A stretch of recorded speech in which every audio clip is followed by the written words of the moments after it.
अस्सलाम फ्रेंड्स चावल की अपडेट थोड़ा मैं लेट ही हो गया हूँ देने में। चावलों पर तो फ्रेंड्स आग बरस रही है आग।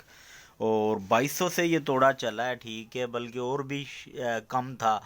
तब से ये तोड़ा चला है और इसका रेट बढ़ते बढ़ते बढ़ते बढ़ते 3500 पे जा पहुंचा। लास्ट टाइम 3150 का लाया था और आज मैं लेके आया हूँ तो इसका रेट 3500 पे चला गया। 3500 रुपये का तोड़ा हमें मिला, ये 25 किलो वाला, यानी बड़ा तोड़ा 50 किलो वाला 7000 रुपये का हो गया है।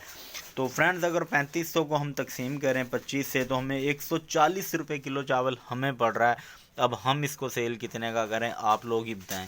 कम से भी कम 150 रुपये का तो सेल हम करेंगे, ठीक है। तो बाकी कुछ दुकानदार 160 का सेल कर रहे हैं, कुछ 155 का, बाकी हम 150 रुपये का सेल करेंगे। बाकी अब तक की यही अपडेट है। और भी ऐसी अपडेट्स के लिए हमारे चैनल को सब्सक्राइब कर लें और उसके साथ जो बेल का आइकन है इसको भी लाजमी क्लिक करें। Thanks for watching. अल्लाह हाफिज़।